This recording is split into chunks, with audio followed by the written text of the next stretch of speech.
you're talking about people who don't want to they're not just confessing a faith. They actually want to live it. And therefore, they know that what that takes is understanding the principles. So, for instance, I said, in 2022, they want somebody to come down and teach on the form of government. And I said, well, I know who I want to get down there, but I had no clue that the guy was on sabbatical next year.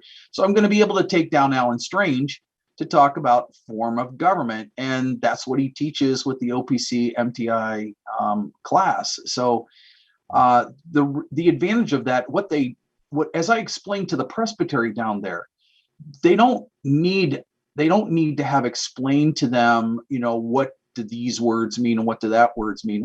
Because eventually they're going to develop their own book of church order. They'll develop their own form of government.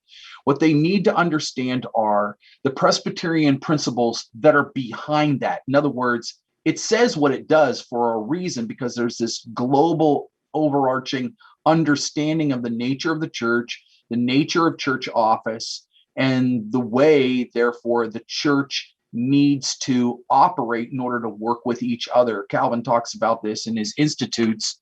The reason we have forms of government, the rules in a form of government may not explicitly be out of the Bible. Most of them aren't.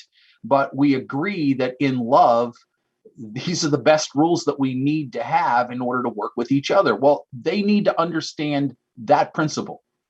Why do we do what we do? And what is it in the history of the church that has led it to come to this conclusion? That's why our creeds and confessions have all grown out of some conflict that had taken place in the church, where the church is under attack. And therefore, she needs to clarify her doctrine of the Trinity. She needs to clarify her doctrine of Christ. She needs to clarify her understanding of the nature of man as it's taught in Scripture. So it grows out of, satanic attacks on the church of unbelief.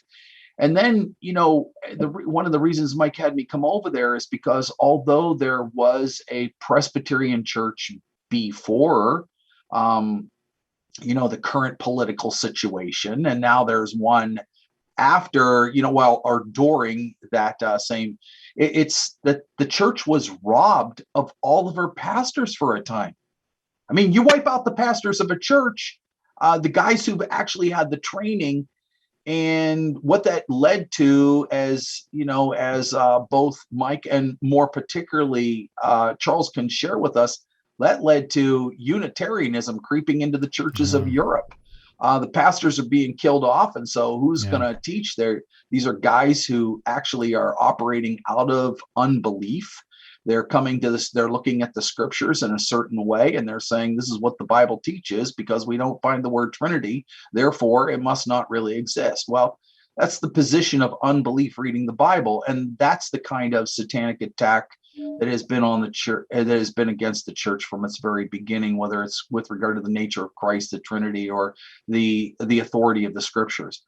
So they need people with maturity, people who understand what the battles are, who will go in and say, here are the principles.